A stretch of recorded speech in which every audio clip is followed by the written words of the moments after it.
I still remember the day my family looked at me as if I no longer belonged to them. It wasn't because I had stolen from them. It wasn't because I had lied or betrayed anyone. It was because I fell in love. My name is Emma, and 9 years ago, I married the man who made me feel safe, respected, and truly seen. His name was Marcus. The only thing my family could see was the color of his skin. The day I told them we were engaged, my mother's smile disappeared. My father folded his arms and stared at me like I had become a stranger. "You're throwing your life away," my mother whispered. I looked at Marcus. He squeezed my hand but stayed silent. He had already guessed how this would end. "I love him," I said. My father stood up from his chair.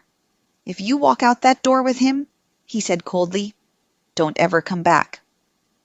The room became painfully quiet. I waited, hoping someone would speak, hoping my younger sister would defend me, hoping my grandmother would remind everyone that love mattered more than appearances. No one said a word. Marcus leaned closer. "We can leave," he whispered. My heart shattered, but I nodded. As we walked toward the front door, I turned around one last time. My mother wouldn't even look at me. That was the last time I saw my family for almost 9 years. They blocked my number. They returned every birthday card unopened. When our first daughter was born, I mailed them a photo. It came back with the envelope still sealed. I cried for weeks. Marcus never complained. Instead, he held me every night and reminded me that family isn't always the people you're born into. Sometimes it's the people who choose to love you every single day. Little by little, we built a beautiful life together. It wasn't easy. Money was tight. We worked long hours. Some people judged us. Others welcomed us with kindness. Every obstacle only made us stronger. Eventually, Marcus started his own construction company. I finished my nursing degree. Together, we bought a cozy home. Our children grew up surrounded by love instead of hate. For years, I wondered if my family ever thought about me. Then one rainy afternoon, someone knocked on my front door. When I opened it, my mother was standing there, older, tired, and somehow looking smaller than I remembered. But what she said next changed everything. "I need your help." For a moment, I couldn't even speak. 9 years, 9 birthdays, 9 Christmas mornings without a single phone call. And now she was standing on my doorstep as though the missing years meant nothing. Marcus quietly stepped beside me. He didn't interrupt. He simply rested his hand on my shoulder. My mother looked at him for only a second before turning back to me. "I've made mistakes," she said, "but your father is very sick." Part of me wanted to believe her. Another part remembered every unopened letter, every ignored message, every tear. I invited her inside, not because I had forgiven her, but because I wanted answers. She looked around our home with surprise. Our family photos filled the walls. Pictures of birthdays, vacations, our children laughing, Marcus coaching Little League baseball. She stared at everything silently. "I didn't expect," she began. "You didn't expect us to be happy?" I finished. She lowered her eyes. Then the truth slowly came out. My father's business had collapsed. Medical bills had piled up. My sister had moved away and refused to help. Their house was close to foreclosure. Finally, my mother looked directly into my eyes. "We need financial help." Those words landed harder than I expected. Not "I missed you," not "I'm sorry," not "Can I know my grandchildren?" Just "We need your money." For a few seconds, I simply stared at her.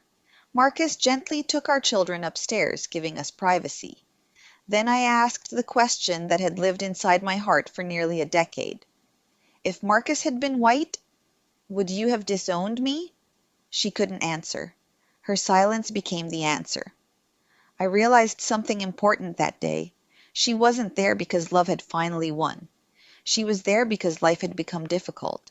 She needed something only I could give. And suddenly, the little girl inside me stopped waiting for an apology. She understood she might never receive one. That realization hurt, but it also set me free. I stood up. I won't let anyone suffer if I can help, I told her, but I'm not writing a blank check. Confusion crossed her face. I explained calmly. I would help pay for my father's medical treatment directly through the hospital. I would not hand over cash. And if they truly wanted to rebuild our relationship, it would have to begin with honesty, respect, and a sincere apology to Marcus, because he had done nothing except love me. A week later, my parents came to our home together. It was the first time my father had ever stepped inside. He looked older. The confident man who once ordered me out of his house now struggled to meet my eyes. Marcus greeted him politely. No anger, no revenge, just quiet dignity. After several long moments, my father spoke. I was wrong. His voice trembled. I judged a good man because of my own prejudice. Marcus nodded respectfully. I appreciate you saying that. Then something happened I never imagined. My father turned toward our children. Tears filled his eyes. I almost missed knowing all of you. My daughter walked over and hugged him without hesitation. Children don't carry hate unless adults teach it to them. Watching that simple hug broke something inside me. Not from pain, but from healing. Over the next several months, I paid the hospital directly. My father recovered slowly. My parents attended family dinners. Not every visit was easy. Trust takes much longer to rebuild than it does to destroy. Sometimes awkward silence filled the room. Sometimes old memories resurfaced.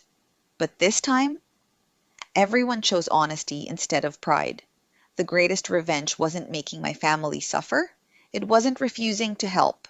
It wasn't watching them lose everything. The greatest revenge was living a beautiful life they once believed I could never have. Every dream they said would fail succeeded. Every warning they gave me proved false. The man they rejected became the strongest partner I could have ever asked for. The family they abandoned became full of kindness, laughter, and unconditional love. Looking back now, I understand something I couldn't see when I was younger. Hatred can separate people, but love has a strange way of exposing the truth over time. Some people never change. Others do, but only after life forces them to confront the consequences of their choices. My parents lost 9 precious years they can never get back. 9 years of birthdays, 9 years of first steps, 9 years of bedtime stories. That was a price far greater than money. Today, when I watch Marcus laughing with our children in the backyard, I don't think about the family that once rejected me. I think about the family we created together. And I finally understand real family isn't built on appearances. It isn't built on pride. It isn't built on other people's expectations. It's built on love, respect, forgiveness, and the courage to stand beside the people who stand beside you. Sometimes justice doesn't arrive as revenge. Sometimes justice is simply living a life so full of peace and happiness that the people who once doubted you can only look back and realize what they chose to lose.